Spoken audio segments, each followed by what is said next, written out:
Hey internets, so one authoritarian leftist scam that is older than anybody watching this video right now is to pretend to care about liberty and freedom, but only when it benefits their political agenda, which in the modern day translates to the hilarious phenomenon of lefties making arguments that contradict all of their previous arguments whenever there's an R in the White House. And by authoritarian left, I of course mean anybody from just outright blatant communist, people who will actually identify as communist, to more DNC bureaucratic midwit class apologists who try to maintain the facade of believing in a free market, but they don't really believe it, and are effectively just socialist light. And they will pull this grift, this little scam of pretending to care about liberty and freedom, or pretending to understand that taxation is either theft or at the very least inefficient. They will act like they care about these things, when in fact a very simple analysis proves that they really don't care about it at all. But first, this video has no sponsor, but because the topic of today's video is very similar to what I've been talking about before in taxation, I'll be extending my taxation is theft merch store sale, at least until my next high-octane fully edited video, which will be this month. And it's gonna be one of those videos. But yeah, you can support my content by buying some taxation is theft gear at a very reasonable price. Anyways,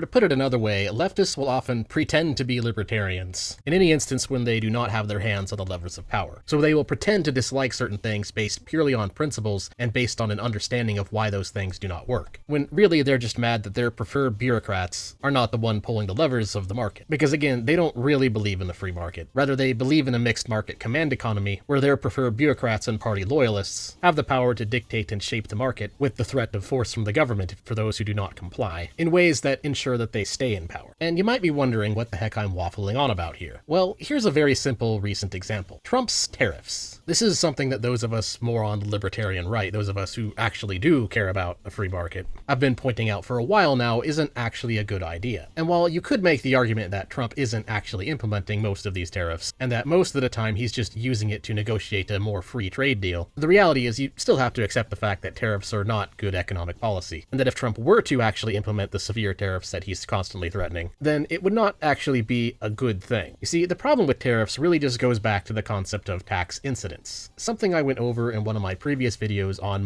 taxing the rich. You see, the problem with taxing the rich is that you can't tax the rich. Not just out of some ethical reason, but because it's very, very difficult to just tax the rich in a way that it doesn't get passed to somebody else. And this is because of the economic reality of tax incidence. So what actually happens is that, depending on supply and demand, the burden of the taxation either goes to the producer or to the consumer, depending on which one is more elastic. And because supply and demand are constantly going up and down all over the place, this effectively means that everyone ends up sharing the burden of taxation in some way or another, regardless of who or what the government is actually taxing, which means that eventually it gets passed to the consumer. It's very, very difficult to tax a sector of the economy or a group of people while ensuring that that specific group of people or that sector of the economy is the one that actually ends up paying the tax burden. For example, if you were to raise taxes on hardware stores, there's very little you can do to prevent hardware stores from simply raising the prices on their goods and thus passing the burden of the taxation onto the consumer. Or in the case of, again, the example of taxing the rich, it doesn't work because most business owners happen to be rich and thus have a very high level of economic maneuverability.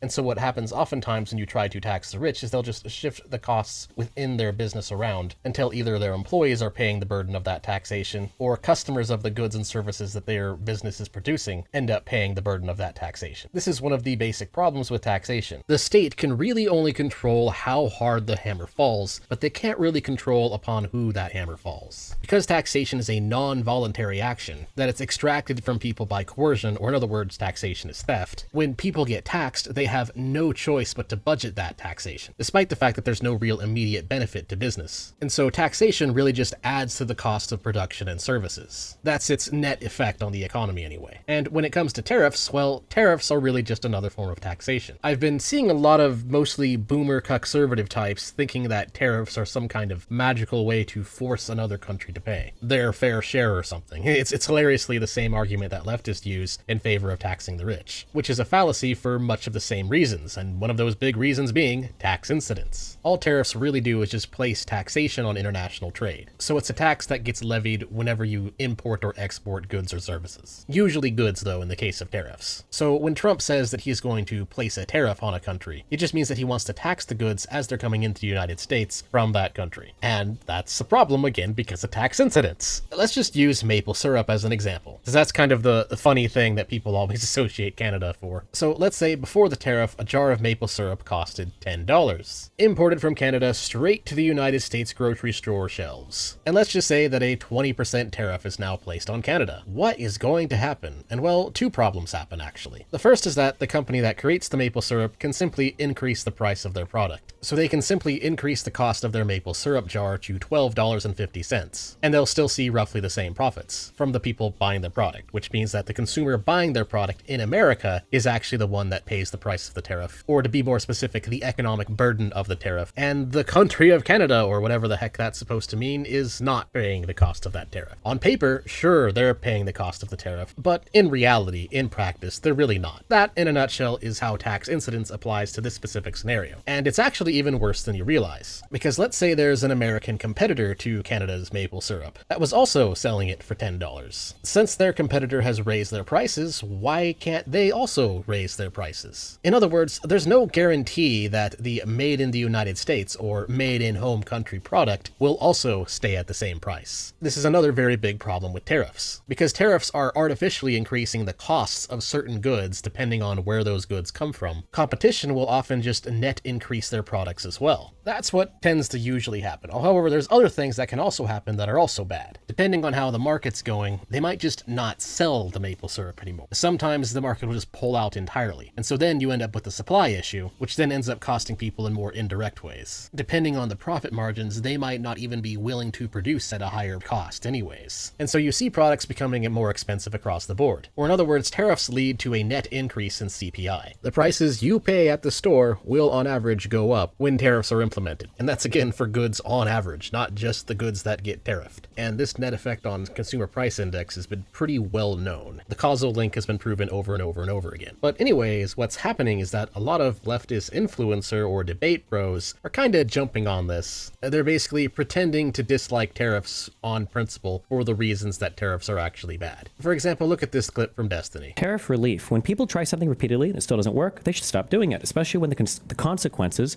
turn out to be just what conservative economists have long predicted they would be. With tariffs, the proper reform is not only to get rid of the individual tariffs that have backfired, but also to build institutional safeguards against future abuse. We are 5 years into the biggest experiment with tariffs since the Great Depression, and the results are in. The new tariffs raise consumer prices for ordinary Americans by about $1,200 per household every year and benefit only a small number of special interests. Yes, this is what tariffs do. Even Project 2025 people realize this.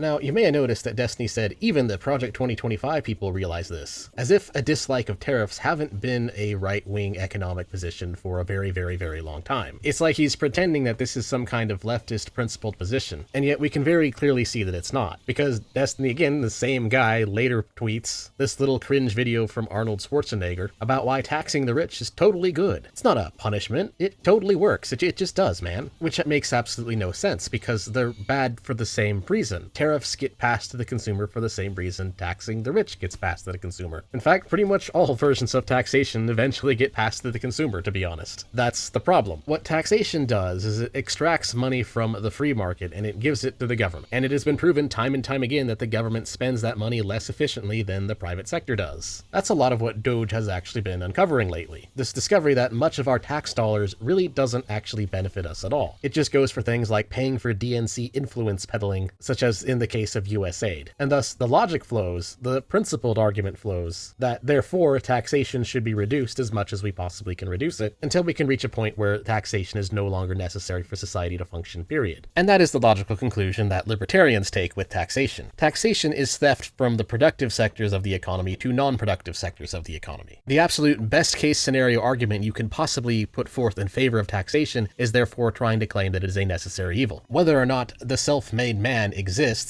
is in fact completely irrelevant to the taxation question. The hammer will fall wherever, regardless of whether it's the rich being taxed or tariffs being imposed on trade. And so while normally leftists suddenly making arguments against certain forms of taxation would be considered a good thing, the unfortunate reality is they clearly don't actually believe the arguments that they're making. They're just butthurt that it's coming from a guy that they don't like in the White House, because let's just be totally honest for a moment. If it was still Biden or if it was Kamala, and either of them were trying to implement tariffs and they used a more leftist argument like tariffs are a way to get international rich big companies to pay their fair share, let's not kid ourselves. The same lefties would absolutely be simping for these tariffs. yeah man, tax the big corporations totally won't just get passed down to the consumer. That is absolutely the argument that they'd be making. And we know that they would be making that argument because, again, they still make the argument. Ask any of them to extend the same logic against tariffs to taxing the rich, and they will immediately go back on their argument, because they, again, don't actually believe it. In other words, they're unironically trying to argue that tax incidence either magically stops existing or magically starts existing, depending entirely on whether or not it suits their political narrative for the moment. And we can really see that this is in fact the fallacy that they're going for. For example, take a look at this post from SDL. Trump has repeatedly suggested that income tax should be abolished and replaced with tariffs. That would destroy the US economy. Rising prices would reduce incomes by 5% on average, 8% for poorest Americans. It would benefit the rich, but only by hurting them the least. And then he has this nifty little graph. Now, when you actually look at this graph and look up the study and read the study, you'll quickly find out that there's a very big problem with SDL's reasoning here. Let's look at the study. Can you spot the issue here? Oh, it says right here that tax cuts are assumed to only affect those paying positive federal income taxes. In other words, the reasoning assumes that, again, tax incidence doesn't exist for taxing the rich. It's just the rich that pays those taxes, because tax incidence magically does not exist when it comes to the topic of taxing the rich. And then, by the same magical phenomenon, tax incidence magically becomes a real economic phenomenon when we're talking about tariffs. This is some incredibly flawed reasoning here, and it's kind of sad because the Peterson Institute for International Economics has actually in the past put out some decent studies, but this one is a pretty solid L. For example, it makes the assumption that you can't replace the income tax with tariffs because that's not enough money coming in. Okay, hear me out. Protectionism isn't good, but there's a very simple way that you can replace the income tax with protectionism and have it be at least better than the current status quo. What if you replace the income tax with tariffs, but then reduce government spending by that amount and reduce the government agencies by that amount by utilizing the afuera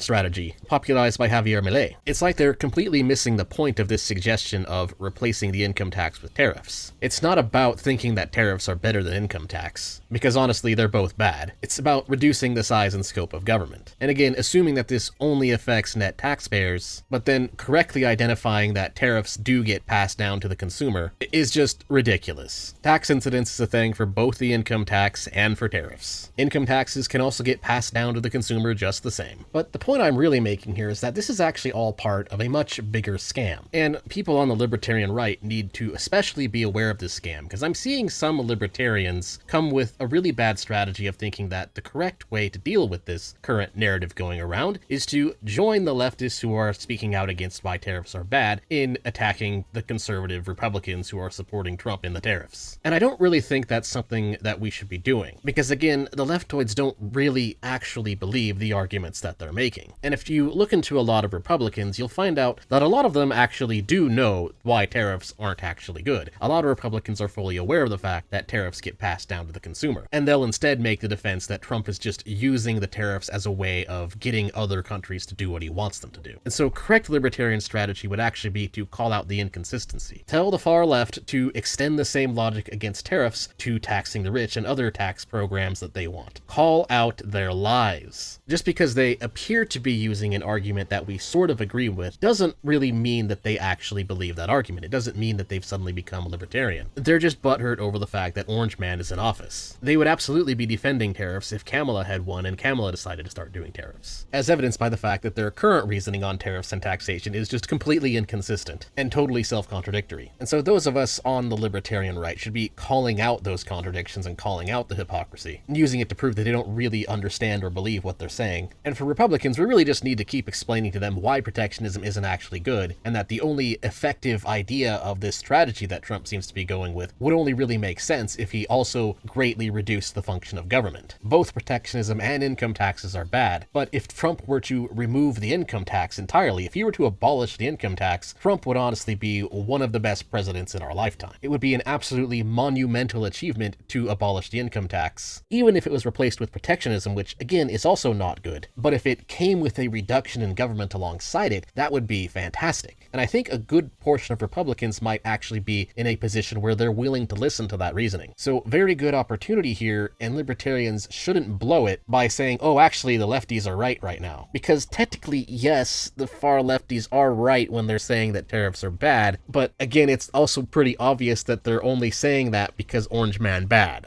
Because this phenomenon of outright socialists suddenly taking the libertarian right side against protectionism is, let's just be honest here, it's coming entirely from a place of TDS, Trump derangement syndrome. It's not actually coming from a genuine understanding of economics. And that's why for the rest of this video, I kind of want to focus on just this scam in general. Where does this scam of people who have socialist beliefs suddenly pretending to have libertarian right beliefs come from? What is the real goal of this scam? What's actually happening here when we see a socialist suddenly agreeing with a Mises Caucus libertarian on specific policies, particularly when their guy isn't sitting on the throne? What really causes this phenomenon? It's such a common scam that even some of the outright anarcho-communists or anarcho-syndicalists, like the Voosh crowd, have even tried adopting the label of libertarian for themselves, and will then use that label to try and conflate their ideas with freedom, even though their ultimate praxis is to vote for more government. Why do they do this? Why are the communists so strangely obsessed with pretending to be us? Or in the case of the more useful idiot communists, or the philosophically illiterate communists as I like to call them, the ones who genuinely believe that communism is the way to a free society, as a result of them not understanding that the logical conclusions of communist philosophy is a centrally planned command economy, aka a brutal dictatorship. Why do they engage in this bizarre act of self-deception? And the answer is very simple, really. It's all about power, and it's a strategy to achieve that power by effectively gaslighting the normies, and in some cases even gaslighting themselves. And it starts with a libertarian white pill of sorts. And that white pill is the realization that there's a lot more people who are amicable to libertarian ideas than you might think. And the authoritarian left kind of knows this. They might not ever admit it, not even to themselves, but they kind of know it. And it's been proven, actually. For example, the Advocates for Self-Government's political compass test has generally revealed that a lot more people are libertarian than they realize. And some people may argue, oh, well, the Advocates for Self-Government, they're a libertarian organization, so they're just biased in favor of libertarians. And that's the reason why their test reveals more people to be libertarians than originally thought, or more so than other tests. But if you actually go through their test, it's really not. All it does is just go through various sectors of society and ask you whether or not you believe the government should be involved in those sectors of society. What it really reveals is that people generally prefer to make their own decisions. They don't like having some midwit bureaucrat lording over them, pulling levers, and putting red tape everywhere, all with the backing of government aggression and violence in order to force people to do what the bureaucrat wants. Very few people actually like this system. They've just been gaslit into thinking that there's no other way. Gaslit into thinking that we somehow need all these bureaucrats pulling their little levers and using the state to force people to do what they want, because if we don't let them do that, then society will somehow fall apart. But very few people actually like this concept. At a best case scenario, people view it as a necessary evil. So a lot of people are, at absolute worst, a minarchist than a lot of us in society realize. And so there's a bit of a white pill in here as well, in realizing that a lot of people already have some libertarian values. A lot of people already prefer libertarian thinking. And the authoritarian kind of know this. And so that's why we're seeing a lot of really bizarre narratives suddenly coming out in the last couple of weeks. For example, a lot of Democrat politicians are putting forth these really bizarre spin jobs against Doge, claiming that Elon Musk has somehow taken over the US government, such as in the case of putting a freeze on US aid. When of course in reality all Doge is doing is just trying to find ways to reduce government and government spending and government overreach. Doge, from what I've seen, isn't really doing much in terms of creating new government. It's just removing the bureaucrats from their levers, and they don't like that. And so they have to spin job the whole narrative as if Elon Musk has somehow installed himself as a dictator. They need to gaslight the populace, gaslight the normies into thinking that there's some kind of totalitarian dictatorship being installed in place. So instead of being honest and saying that Doge took away their funding to pull their levers, they instead word it as a billionaire has taken over the United States government, which is of course a stereotypical midwit take, in that it is only correct on a very pedantic but overall false level. It's true that Doge has been given some authority in US government, but to say that it's taken over the government is an extreme journo spin job. But the thing is, a lot of DNC politicians fully know well that if they were honest about the subject, if they actually told the whole truth, then nobody would care about their whining. They need to spin it as things of nobody elected Elon Musk or something like that. They need to trick the people into thinking that Doge is somehow ushering in some kind of totalitarian dictatorship, when in reality it's mostly just uninstalling bureaucrats. And so the politicians basically pretend to be libertarian, pretend to be fighting for people's freedoms, because they know that otherwise they'll lose their power and no one will care. And so they, along with their media allies, have to carefully construct a very strange narrative that cleverly obfuscates what's actually going on and reword wording it in ways that makes the people who are reading these journalist hit pieces think that their freedoms are being taken away. They have to pretend to take a pro-liberty position. Here's an example hit piece to refute just to show you what I mean. We'll take this article from MSNPC, which is a news organization that's fairly well known with their fairly close ties to the DNC. They barely even try to hide the fact that they're basically just a DNC state media proxy. And as a result of that, from them we have this wonderful, brilliant article. Musk wants to run the government like he runs X. That's bad news for Americans. From top mind of the internet's Chris Hayes. Oh boy. So right off the bat, the headline is already pretty deceptive and filled with half-truths. Musk wants to? How does Hayes even know this? Does he have some kind of magical mind-reading device into the mind of Musk? And running the government. Doge isn't running the government. It's best understood as a third-party audit for the purpose of trimming the fat. I mean, sure, having an agency that is able to abolish certain aspects of the government can pedantically be called having control over the government or running the government, but it's not realistically true. The way this article is worded, it's almost like it's trying to say that Musk has been installed as the new dictator for life of the United States of America, which is not true at all. But it doesn't matter. It's worded this way to trick people into thinking that they're going to be losing their freedoms, when in reality it's just bureaucrats mad that they're losing power. And in many ways it just kind of relies on a false dichotomy fallacy. This idea that if a bureaucrat is removed, then you have to be putting another bureaucrat in his place, when in reality it's entirely possible in many cases for the bureaucratic position to just be removed entirely and replaced with nothing. However, there are some cases where Doge is not doing this. Doge is mostly either abolishing positions or replacing them. And so what this article is really doing is it's relying on the fact that sometimes they're being replaced and focus only on that to then try and spin it as if there's a takeover of the United States government and people are losing their freedoms. And you can see this in just the obvious emotionally loaded language here. The billionaire is acting like we can do whatever he wants, like we don't have a constitution or laws in this country, just him. There is of course no specific facts that he's citing here, it's entirely just loaded language and weasel words. If we click on the article that he's citing and go into this little hyperlink, it is a opinion article from Zashin Alim, and it is of course a load of nonsense by taking a bunch of events way out of context, using again a very emotionally loaded headline. Elon Musk is sweeping through Washington and answering to nobody. Again, trying to imply that Doge has somehow installed Elon Musk as God Emperor of the United States for life, which is of course completely absurd and not actually true. And of course, weasel words and half-truths and loaded language are prevalent throughout this article as well. Like for instance saying, Musk and Trump administration more broadly have sought to control spending in ways that far exceed efforts by their predecessors have alarmed legal experts. That's a funny way of saying cutting bureaucratic jobs in ways that others haven't done before. You see, again, they can't actually admit what's going on. They can't admit that it's just a bunch of bureaucrats being removed from their levers, and that they are those bureaucrats. They have to reword it as a quote-unquote power grab, which is completely hilarious when you think about their rhetoric rationally for even just a few seconds, because you realize that by them calling it a power grab, then they're effectively admitting that what they were doing in those bureaucratic positions was an abuse of power.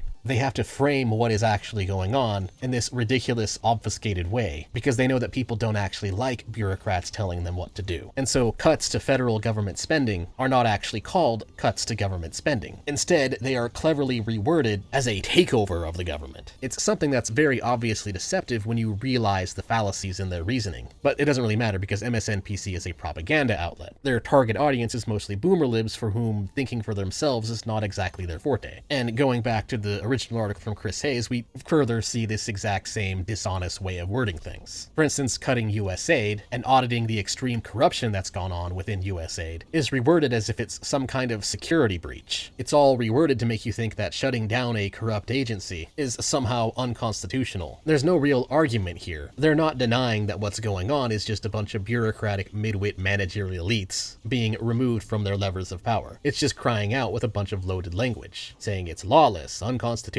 or most hilariously, somehow a violation of the First Amendment. The First Amendment whining they're engaging in, of course, means their supposed right to dox people, and just in general it's a load of crap. There's nothing actually in this article that explains how it's bad for Americans. There's no objective look at what's going on. It's just pure dishonest journo rage, throwing a little temper tantrum in hopes that something will stick. And as for the communists, well, they're pretty much in the exact same boat. The only real difference between the authoritarian leftists, sort of neoliberal types, and the communists communist is that the communists really just push this further to its logical conclusion. Under communism, it's bureaucrats with the levers controlling all of the economy, under the guise and justification that this will somehow make everything more equal. And all you have to do to achieve this wonderful utopia is to just give them all the power. And that's very absurd when you realize what they're actually asking. And so, of course, they have to, again, pretend to be us. They have to pretend to be doing this in the name of liberty and freedom. And whenever they're losing their power, whenever they're being removed from their levers, well, again, they know that people don't actually like being told what to do by them. They intuitively, on some level, know that most of us prefer to make our own decisions. We don't need them telling us what to do. And we certainly don't need them with the power of the state, using aggression to force us to comply with their demands. And so, of course, what they do instead, while they're being removed from power, is they have to lash out and lie at the top of their lungs. They must use every single dishonest journalist tactic and dishonest politician spin to try and trick people into thinking that the bureaucrats losing their power and being removed from their levers is equal to the people losing their freedom, which is obviously insane, but that's really the only choice that they have, which means we can expect to see a lot of dishonest journalism in the next few years or so. I fully expect the sort of managerial elite midwit bureaucrat types to think up various semantical spins for how them being removed equates to you losing freedom. And going back to the original argument I was talking about at the beginning of this video, the topic of tariffs, when you understand what's really going on, it then makes perfect sense. Their grift is to pretend to be against taxation when in reality they're just mad that they didn't get to pull the lever. They aren't actually angry that the boot is stepping on the snake. They just want to be the boot. They want you to think that if we just have the right people in the right places pulling the right levers, then the mystical utopia will be achieved. And sadly, some of them actually believe it, especially when you remember that the basic concept of the midwit, what really makes somebody a midwit, is that there's someone who's not that intelligent, but usually slightly above average, but they think that they're a genius. And so we need to give them the power, all the levers of the economy and the government and the state, so that they can just pull those right levers until we have the magical utopia equality land. And they intuitively know that people don't actually like this. They know that people prefer freedom to choose on their own. And so that is why the authoritarian left will pretend to be libertarian. It's just a way to try and gaslight people into thinking that giving them power equates to the people being given freedom. So it's really just an extension of the positive freedom grift. Positive freedom isn't really freedom, it's just the benefits of wealth you get from actual freedom. And the grift is essentially that if you just give the bureaucrats their levers and let them make the decisions for you, then you'll get free stuff in return. But it's all a lie. It's all just a mask to hide the fact that they want you to give them power. And I hope that this video has helped at least a few people avoid falling for the scam. But yeah, that is all. Thanks for watching. Please like, share, comment, and subscribe. And if you really enjoy my content and want to support me, you can do so on Ko-Fi, Subscribestar, or by buying some merch. Again, that is all. Till next time.